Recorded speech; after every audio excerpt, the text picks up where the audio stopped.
Salut étincelle, flamme jumelle, ou pas forcément, mais c'est vraiment adressé aux flammes jumelles, car arrivé à mi-juillet 2019, il est important que tu entendes ce message sur la guidance. Je ne veux pas me faire des amis, je m'en fous, j'en ai déjà. Et puis même, je suis plutôt une âme solitaire, donc je m'en fous vraiment, franchement. Je voulais te parler de la guidance, parce que je vais sur YouTube, comme toi, comme d'autres, et j'écoute des guidances de mes confrères qui tirent les cartes. Alors je le fais déjà parce que il y a des nouveaux jeux qui sortent et je ne suis pas hyper fan des reviews où on prend les cartes une à une et on te les montre, ça ne me parle pas trop. J'ai besoin de voir les jeux en action. C'est aussi mon benchmarking, ça me permet de voir certaines façons, certaines techniques de tirage. Ça me permet aussi d'envisager une autre interprétation d'une carte qui parfois peut me sembler compliquée, moi, à appréhender. Par exemple, dans les tirages, dans les jeux, il y a souvent une carte d'un voilier. Donc tu vas la voir dans Aliasqué, tu vas la voir dans plein de jeux. Et souvent, la carte du voilier me laisse un peu pantoise. Et c'est en regardant d'autres vidéos que j'ai pu me dire « Ah ben tiens, cette interprétation me plaît ». Et puis forcément, quitte à regarder des vidéos, tu entends ce qui est dit aussi. Et je suis un peu dépitée. Vraiment dépitée. Alors, je ne suis pas en train de dire que le travail de ces cartomanciens est mauvais. Hein. Vous en avez vraiment de très très bons. J'aime beaucoup Aïssatou. Si vous avez envie d'aller découvrir ce qu'elle propose. Je trouve Benoît de Highland, je ne sais plus quoi, le nom de sa chaîne, vraiment très très fun et très drôle et très très frais. Voilà, je n'en ai rien à redire en termes techniques. Par contre, c'est à toi que je m'adresse.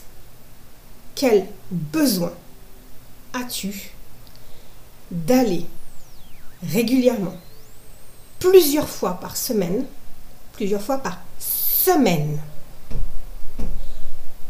travailler ton mental, nourrir ton mental avec ces guidances à choix. On est désolé, mais on vous dit quand même au passage que ce sont des guidances générales. Est-ce que tu es général, toi là qui me regarde? Est-ce que tu es une généralité? Non, tu es toi avec un caractère particulier, avec une vie particulière et tu mérites un traitement particulier. Et tu sais quoi? Ton jumeau aussi mérite d'être particulier. Alors il est là mon coup de gueule. Je crois que ces guidances-là ne nourrissent absolument pas ta spiritualité, mais nourrissent ton mental, nourrissent tes peurs et nourrissent l'illusion de séparation que tu as avec ton jumeau et avec Dieu. Voilà ce que j'avais à dire. Mais ça ne va pas s'arrêter là, parce que pour pouvoir t'expliquer mon propos, il faut que je te fasse quelques rappels. Le premier rappel est que la relation de flamme jumelle n'est absolument pas un conte de fées. La relation de flamme jumelle n'est pas un conte de fées. Nous ne sommes pas tous, ça fait des siècles que je le répète, nous ne sommes pas tous appelés dans cette vie-là, dans cette existence-ci, à finir en couple avec un labrador dans une maison. On n'est absolument pas tous appelés dans cette vie à être en couple. Je te suggère d'aller voir la très récente vidéo de Déborah de la chaîne L'amour sacré sur la réunion, où elle t'explique de manière très claire, je trouve, qu'il y a une différence fondamentale entre être en couple et être réunis. Et moi, je vais te le répéter à ma façon, jusqu'à ce que ça rentre, en fait. Oui, c'est un peu comme les suppositoires, tu gardes le doigt sur l'anus jusqu'à ce que ça rentre. La relation flamme jumelle, c'est un parcours spirituel. la relation de flamme jumelle est un parcours spirituel. D'ailleurs, si tu ne le sais pas, toutes tes relations, qu'elles soient familiales, qu'elles soient sentimentales, qu'elles soient professionnelles, qu'elles soient amicales, sont des relations spirituelles, sont des parcours spirituels. Les gens qui arrivent dans ta vie ne te sont pas utiles, ne sont pas là pour te faire du bien, pour te chérir et pour t'aimer. Ils sont là comme des effets miroirs pour te faire réagir et pour te faire grandir. Si la famille était un lieu idyllique, les psys, à l'heure d'aujourd'hui, feraient tous faillite, voire n'existeraient pas. Je t'apprends quelque chose ou tu le découvres? La spiritualité, puisque c'est un parcours spirituel, donc qu'est-ce que la spiritualité? La spiritualité, c'est toute l'étude de comment est-ce que l'âme se manifeste de manière incarnée. C'est ça. La spiritualité, le travail en spiritualité, finalement, c'est elle s'incarner comme ça. Et qu'est-ce que mon mental, pour pouvoir me protéger de certaines expériences difficiles, quelles sont les choses que mon mental a mis en mode de défense? Et comment est-ce que, en grandissant, en étant dans le discernement, en étant dans la réflexion et en ayant une relation claire, pérenne, permanente avec Dieu, comment est-ce que j'avance dans la vie? Je viens de parler de relation avec Dieu, je viens de parler de discernement et de réflexion. Si tu as regardé la vidéo sur la foi et la prière, tu viens de voir que je viens de définir la foi. La spiritualité, c'est donc l'étude de la façon dont l'âme s'incarne, se manifeste et comment est-ce que j'entretiens ma foi. Donc si la relation de flamme jumelle est un parcours spirituel, la relation de flamme jumelle, c'est donc l'étude du parcours de la façon dont l'âme, la flamme, s'incarne et est en relation avec le divin. Il faut que tu comprennes, et c'est valable pour tout le monde, flamme jumelle ou pas, que rien ne te sépare de l'amour de Dieu. Je vais pour cela prendre deux exemples bibliques. Le premier, c'est Adam et Ève. Tu as été comme Adam et comme Ève, créés de manière parfaite. Parfaite. À tel point que tu pouvais être nu devant Dieu. Donc tu pouvais te manifester dans ta vérité totale devant Dieu. D'accord? Ce qui t'a séparé dans ton esprit, dans ton mental, de cet amour divin, c'est que quelque chose d'extérieur, le fameux serpent du jardin d'Éden, c'est cette appétence pour connaître et pour en savoir plus que nécessaire. Et on est venu insinuer en toi la notion de bien et de mal. Et bam! Voilà le péché dont je parlais dans la précédente vidéo. On est venu insinuer que quelque chose dans ta façon d'être humain pouvait te séparer de Dieu. C'est la raison pour laquelle Lucifer, le porteur de lumière, le plus beau des anges, a été déchu. C'est parce qu'il est venu dire aux hommes, et il continue à le faire par divers procédés, que il ne mérite pas de sa vie, qu'il n'est pas assez digne pour se tenir devant Dieu. Mais Dieu, il n'a jamais dit ça. Il n'a jamais dit ça. On dit souvent Dieu nous a rejetés, Dieu machin. Mais tu sais, quand tu as un enfant, un gamin à qui tu répètes, tu dis voilà, là tu ne mets pas tes doigts dans la prise. Tu ne mets pas tes doigts dans la prise. Le gamin, il met son doigt dans la prise. Il est électrocuté. C'est pas toi, parent, qui l'a averti qu'il est électrocuté. C'est lui qui a mis ses doigts dans la prise et qui a pris un court jus. Donc Dieu t'a pas rejeté. C'est toi qui es allé au-delà de ton état de relation d'amour parfaite pour aller chercher un truc qui te séparerait. C'est ton mental qui est venu te dire, ce serait bien que tu te constates qu'en fait, tu n'es pas si parfait que ça. Regarde, tu es jalouse. Regarde, tu es trop grosse. Regarde, tu manges beaucoup trop. Regarde. Et ça continue tout le temps, tout le temps, tout le temps. Il y a toujours un connard plus toi, faut dire les choses franchement, pour te juger. Il y a toujours quelqu'un pour venir te juger. Et qui dit jugement, dit condamnation derrière. Donc il y a toujours quelque chose qui vient te confirmer que tu es séparé de l'amour divin. Jésus, qui arrive par derrière, non pas par derrière, non, je reformule.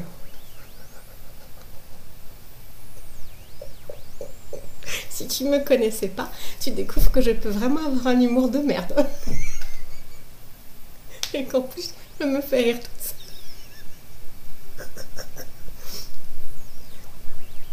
seule. Jésus.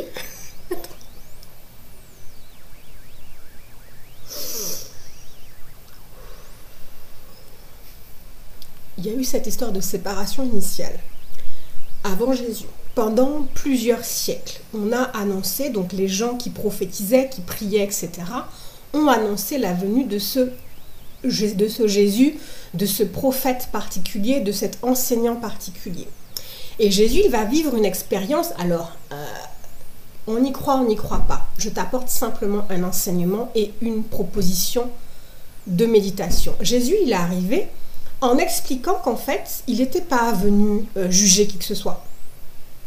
Il est venu aimer, il est venu rapporter l'amour divin. Il a fait ça dans un premier temps. Et quand tu regardes son chemin, les gens qu'il a rencontrés sur son chemin, à aucun moment, il ne les juge. Il les remet dans leur vérité. La femme adultère, il lui dit, bah recommence pas. La Samaritaine, elle lui dit, va chercher ton mari. Et elle lui répond un truc, et Jésus lui dit, ouais, non, c'est vrai, t'as raison. Ce que tu dis est vrai, tu n'as pas de mari. Et comme il voit que la nana en face ne lui ment pas, il lui dit la vérité à elle aussi. Voilà. Il n'est pas dans le jugement. Il n'est pas venu pour ça. Il est venu nous sauver. Et c'est quoi ce salut qu'il nous propose? C'est de nous redire que Dieu n'est qu'amour et que rien ne nous sépare de cet amour. Et que Dieu est fidèle en toutes circonstances. Et que quand il t'a dit au moment de ta création qu'il t'aime, c'est pas pour te dire finalement je t'aime plus. Tu n'es plus mon copain. Non. Et il va même plus loin, ce prophète particulier, avec sa résurrection. Parce que, ouais, il faut que tu te le dises, les chrétiens à la mort moelle-neu, qui nous parlent de péché à longueur de journée, qui sont dans le jugement, qui sont dans la condamnation, qui sont en train de traîner dans les rues comme des tapineuses, avec leurs petites banderoles. Un papa, une maman, oh c'est pas bien, oh vous allez détruire l'humanité. C'est vous qui la détruisez l'humanité. C'est vous qui la détruisez l'humanité avec vos jugements sans cesse à l'emporte-pièce. Je ne suis pas fan de l'apôtre Paul, mais il dit un truc qui est fondamental. Il nous rappelle que rien ne nous sépare de l'amour de Dieu.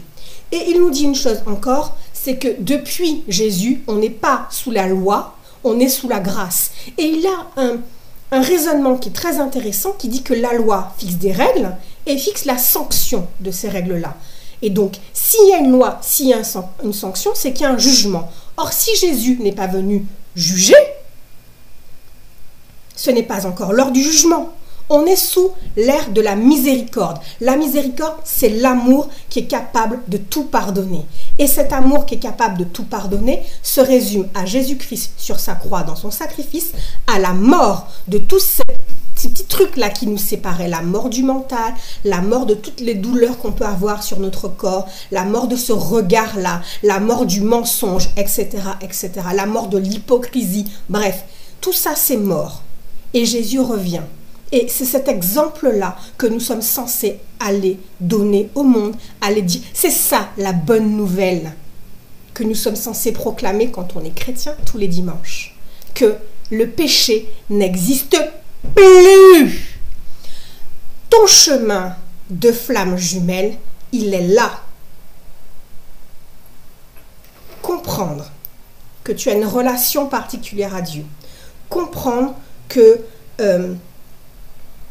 il est important que tu aies cette relation à Dieu. C'est fondamental. Que rien ne te sépare de cet amour-là. C'est la raison pour laquelle dans la vidéo sur l'humilité, je te disais arrête de parler tout le temps de « Ah oui, j'ai trop été trahi. Ah oui, j'ai trop vécu l'injustice. Ah oui, moi c'est le rejet. Lui, c'est l'abandon. Ah oui, moi, c'est trop la blessure d'humiliation. » Non, on arrête. On est dans une grâce d'humilité. Et tout ce qui est arrivé jusqu'à aujourd'hui, si on prend le temps de se remettre dans cette relation au divin, on est capable de regarder notre vie avec toutes ces expériences, avec ce regard d'amour. Parce que toi comme moi, si nous n'avions pas vécu tout ce que nous avons vécu, nous ne serions pas capables d'être dans l'amour, dans la miséricorde, dans le pardon. Et s'il y a bien quelqu'un qu'on a besoin de pardonner, pour certains, parce que je vois, c'est ce que je vois souvent dans les commentaires sous les vidéos, moi c'est ce qui m'intéresse le plus, les commentaires sous les vidéos, c'est moi je pourrais jamais lui... Ah ouais, alors tu fais le tirage que tu veux, ok, moi je vois bien que tu as dit ça, ok, mais moi je serais incapable de lui pardonner, ok, parce qu'après tout ce qu'il m'a fait subir. Alors de deux choses une, soit tu n'es pas dans une relation de flamme jumelle et ce que tu es en train de vivre là, c'est de la dépendance affective, soit tu n'es vraiment pas flamme jumelle. Enfin, il y a un truc qui cloche dans le « Ok, moi, je serais incapable de lui pardonner. » Parce qu'à un moment donné, il va falloir être capable de lui pardonner. Il va falloir être capable de pardonner à tes parents. Il va falloir être capable de pardonner à ceux qui t'ont trahi. Ça, c'est le principe premier de ta relation, de ton existence spirituelle.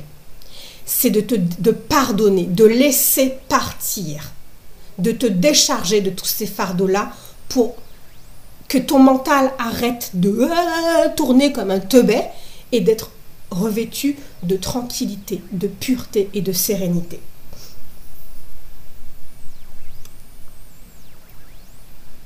La relation avec ton jumeau, alors ça c'est un autre rappel, donc le deuxième rappel que je voulais faire, c'était que la séparation est illusoire. Elle est illusoire avec Dieu, mais elle est illusoire avec ton jumeau, puisque c'est la même âme. Ton jumeau et toi, vous êtes la même âme, dans deux corps différents. La même âme. Sauf que lui, il a développé une polarité plus masculine, et toi, une polarité plus féminine. D'accord? Je sais pas, excuse-moi, c'est parce que j'ai l'impression qu'il y a du vent, je pense, dans mon couloir, et la porte de mon salon bouge beaucoup. L'intérêt de ton jumeau masculin. Qui dit masculin dit qu'on est dans l'action, on est dans la concrétisation, on est dans le faire. Il est dans le faire, il est dans l'agir. L'intérêt de ton masculin, surtout au moment de la séparation, je vais revenir sur ce thème de séparation, c'est de nous sortir de notre mental. Ton jumeau masculin, à un moment donné, est ton guide spirituel. C'est déjà ton premier guide. Il te pousse à commencer ce travail-là. Est-ce que dans ma vie professionnelle, je suis à ma place? Est-ce que dans ma relation avec mes enfants, je suis à ma place? Est-ce que dans ma relation avec mes amis, je suis à ma place? C'est la raison pour laquelle quand tu démarres ce chemin, ce parcours de flamme jumelle, tu as l'impression que toute ta vie est un grand bordel, un grand chaos. Première chose. Il nous oblige à regarder à être de vraies féminines, donc à travailler notre intuition, à travailler notre âme, notre essence, notre relation au divin, toujours, toujours, toujours. Et ensuite, au fur et à mesure que on commence à avoir cette relation au divin, Dieu se réalise qu'effectivement, on a ce désir d'être en relation avec lui. Donc, il infuse, il donne, il donne, il donne. Donc, si tu es dans une relation de flamme jumelle et que tu es dans cette phase de séparation, tu es dans une phase où tu es censé développer ta propre intuition, ta propre relation au divin. Pour quelle raison est-ce que tu te sens obligé d'aller chercher plusieurs fois par semaine une guidance extérieure? En quoi crois-tu que machin, truc, muche ou même moi-même avons plus de science ou de dons que toi, flamme jumelle?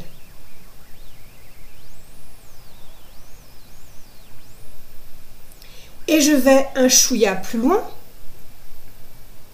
Puisque vous êtes séparés, c'est qu'il y a physiquement séparés. La séparation, elle est physique, mais la dimension spirituelle de la séparation, parce qu'en fait, on ne parle que de spiritualité. Il y a la rencontre. Je suis devant le divin. Je me retrouve devant quelque chose de waouh, divin. D'accord? Il y a la séparation qui vient ensuite. C'est comme dans le jardin d'Éden, c'est je veux pas comme non, ça c'est pas possible, et c'est là que le mental et l'ego essaient de faire les choses. Vient le temps des retrouvailles. C'est pas les retrouvailles avec ton jumeau, hein, physiquement, hein. Même si je dis pas que les choses ne peuvent pas se matérialiser, je dis ce que c'est à la base. Les retrouvailles, ce sont les retrouvailles avec soi-même. La réunion, c'est la réunion avec Dieu et avec ton jumeau en termes de guidance. Et la fusion, j'en viens à la fin de cette vidéo. Donc, cette séparation-là, si elle a pour but de mettre en évidence tout ce que tu penses te séparer du divin, pour quelle raison est-ce que tu te sens obligé de tout le temps aller renifler le cul de ton jumeau? Qu'est-ce qu'il fait? Et est-ce qu'il pense à moi? Et les énergies tierces? Et ceci? Et cela? Si tu devais le savoir, bordel de char à couilles, tu serais avec lui et lui te le dirait directement. Je suis fâchée, ouais. Je suis fâchée parce que tu te crées toi-même des douleurs. Tu te fais du mal toi-même. Tu nourris ton mental. Tu nourris toi-même ce qui te blesse. Tu ne te viens pas en aide toi-même. Tu ne laisses pas cette grâce divine t'inonder et te faire du bien et te bénir et te dire que tu n'as besoin de rien d'autre que de l'amour dans lequel tu vis déjà. Quand tu es conscient de cette union avec le divin, et en partant du principe que ton jumeau et toi, vous n'êtes qu'une seule âme, si Dieu se révèle à toi, ça veut dire que ton jumeau se révèle à toi pour peu que tu fermes la gueule à ton mental et à toutes les guidances de YouTube. Oui, ton jumeau s'adresse à toi dans tes rêves. Oui, ton jumeau s'adresse à toi par télépathie. Oui, ton jumeau t'envoie des signes autant que Dieu t'envoie des signes. Je ne parle pas des plaques minéralogiques, je ne parle pas des heures miroirs et je ne parle pas des plumes de pigeons. Pour la simple et bonne raison que les plumes de pigeons, quand par exemple tu es dans mon cas et que tu vis à côté d'un parc ou que tu vis en ville, les plumes de pigeons, il n'y en a que ça. Je ne parle pas de plaques numérologiques ni d'heures miroirs parce que à moins d'avoir tous fait des études en numérologie, et si encore la numérologie, tous les numérologues étaient d'accord sur la façon de traiter la numérologie, eh ben, ça serait utile. En ce qui me concerne, si je fais attention aux chiffres là, aux heures miroirs, je me tape toutes les heures miroirs. Je te dis pas le bordel dans le message, quoi. Qu'est-ce que tu veux dire Exactement, mon gars. Je te parle de vrais signes. De vrais signes. De trucs très concrets. Mon jumeau et moi, on n'est pas hyper intimes. Quand je dis hyper intime, c'est quand même vachement... c'est un véritable féminisme. En janvier, avant que je n'aie mon accident de voiture, je fais un truc que je fais tous les soirs. Donc c'est une période où il m'envoyait pas mal de messages par télépathie. Et je fais à un moment ce que je fais parce que je commence à sentir que mes yeux sont lourds et tout, et que... Il me saoule. Voilà, parce qu'il parle beaucoup. Et je me remets sous la protection de mon ange gardien. Je dis à mon ange gardien, maintenant, je vais fermer les yeux, je vais être inconsciente, je me mets en sécurité. Cette petite prière que je fais, c'est pour dire à mon ange gardien qu'aucune entité ne s'approche de moi si elle n'a pas un laissez-passer avec une forte vibration énergétique. Si c'est pas un message divin, si c'est pas lui qui vient me parler, si c'est pas mon jumeau, le reste ferme sa gueule. Et là, mon jumeau qui m'entend faire cette prière me fait cette réflexion. Quitte à être en sécurité, rejoins-moi à telle adresse. Ma réaction était de me réveiller. J'ai été réveillée et j'ai pris mon pendule, j'ai regardé à mon pendule, mais est-ce que l'adresse est juste? Est-ce que c'est vraiment l'adresse de chez lui? J'envoyais des WhatsApp à mes copines, vous pouvez me vérifier tel truc. Enfin bref, pendant plus d'une semaine, je cherchais à avoir la vérité. J'ai été une première fois à l'adresse avec une copine et puis je ne l'ai pas trouvée. Et puis j'ai été une seconde fois avec l'adresse, et seule. Et quel a été mon choc de réaliser que ce message que j'ai reçu par télépathie était vrai. J'ai trouvé son nom sur la boîte aux lettres. Et je suis partie en courant. Donc tout ça pour te dire, ça c'est un message particulier parce que c'est quelque chose qui m'a marqué. Au tout début de la relation, effectivement, je recevais aussi des messages, des visions ou de la clairaudience et ça m'a perturbée, mais quand je l'ai retrouvé sur Facebook, c'est ça qui m'a un petit peu rendu fébrile, c'était de voir que les photos de lui que je voyais correspondaient aux visions que j'avais pu avoir. Maintenant, je sais que c'est lui qui m'envoie des messages et je me tiens tranquille.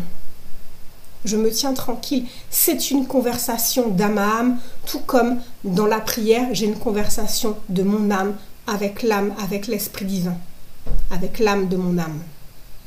Et c'est ça que tu es censé travailler, toi, flamme jumelle. Avoir cette conscience que rien ne te sépare de l'amour. Donc rien ne te sépare de Dieu, et rien ne te sépare de ton âme qui est incarnée en quelqu'un d'autre.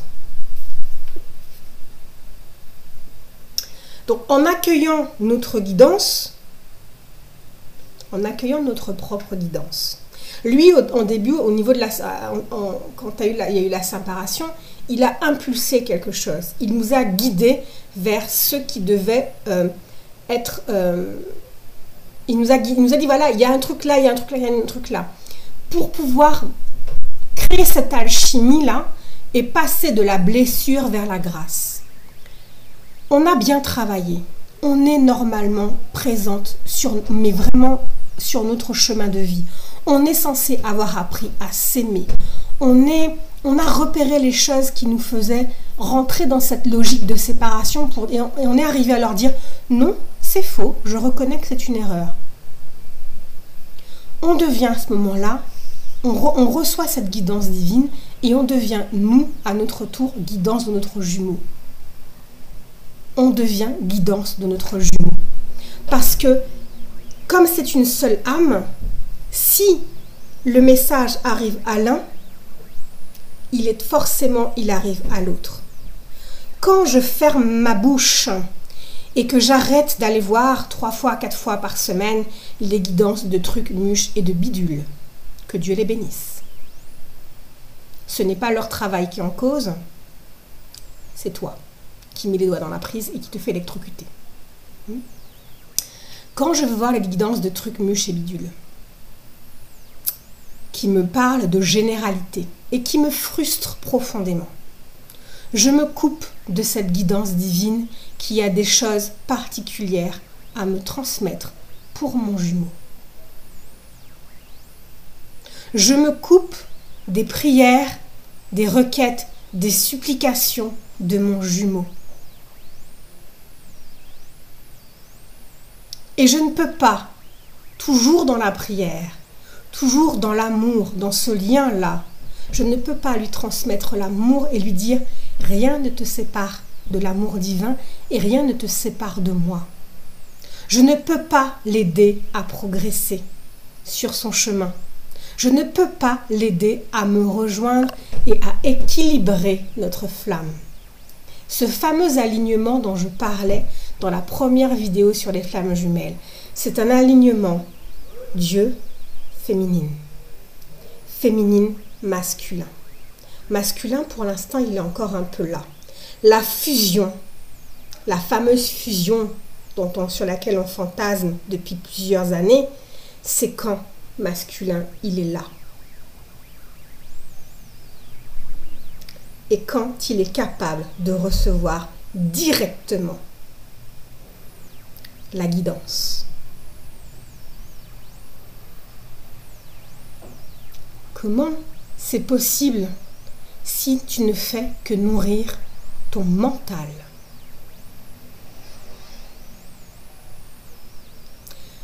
De manière personnelle, j'utilise mes cartes pour éclairer le message. Mais c'est toujours mon intuition qui prime. Quand c'est un message que je reçois de Dieu, je ne cherche pas à comprendre. Si, je cherche à comprendre, mais je ne cherche pas à vérifier. Je dis Amen, donc d'accord, et c'est tout.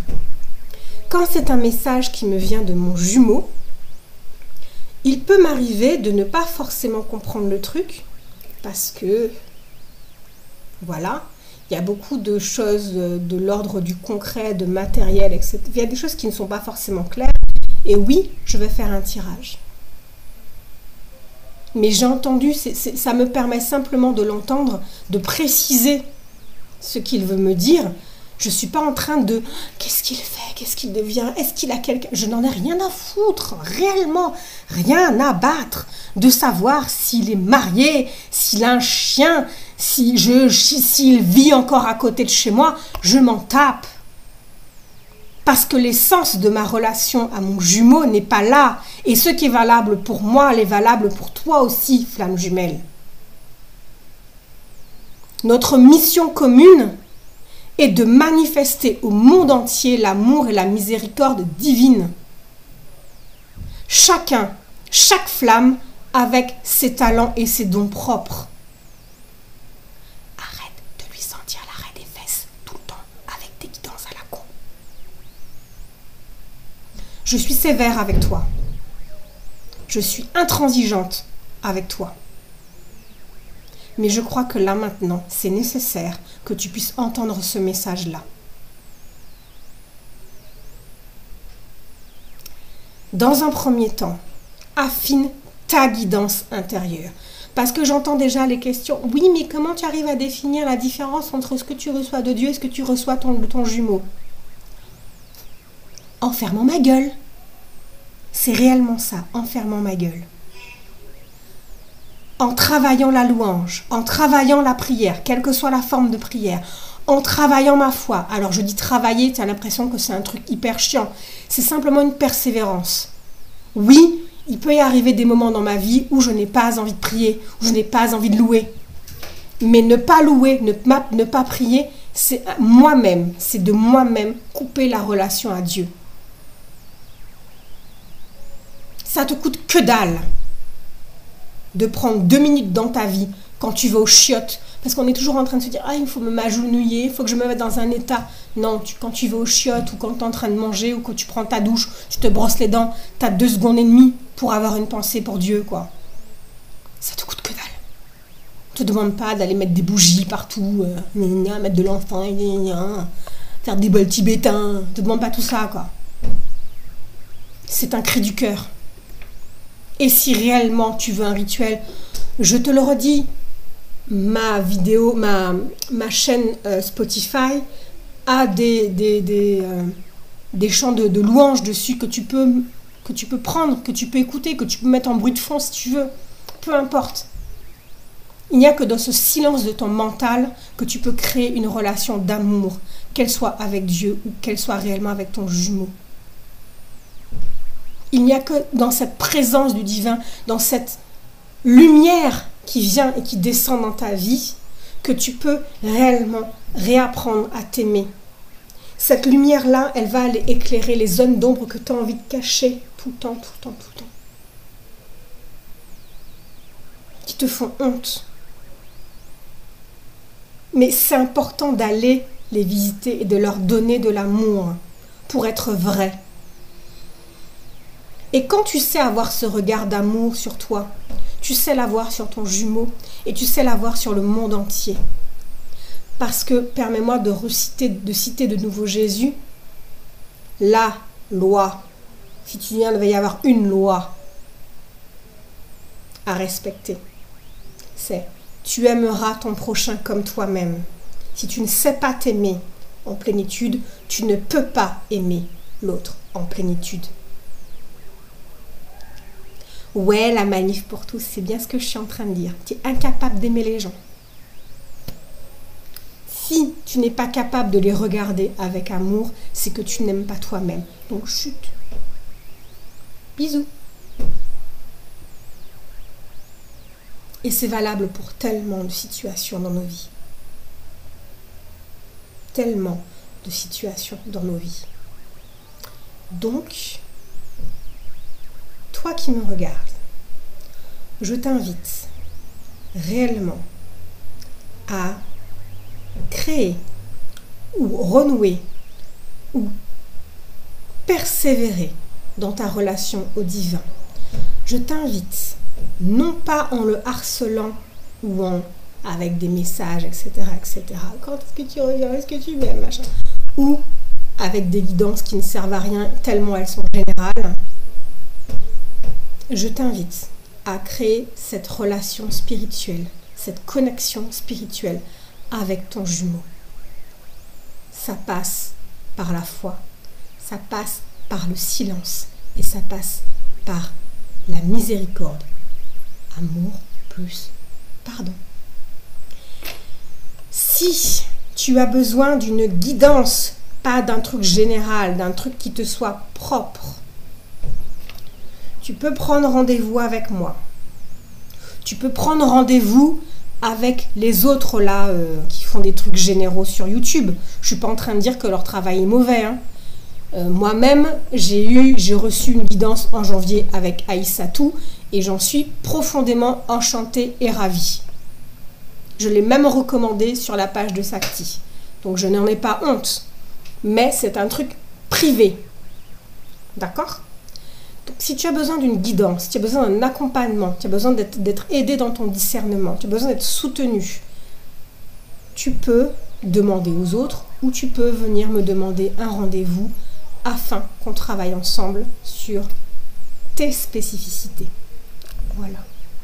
J'ai été sévère, mais c'est pour ton bien. Parce que réellement, je crois que tu as un potentiel immense et que lorsqu'il se réveille, waouh! Et surtout parce que nos pauvres masculins ont besoin de cet amour-là pour eux aussi avancer. Et parce que le monde entier a besoin de cet amour-là pour pouvoir avancer. Je compte sur toi. Bisous!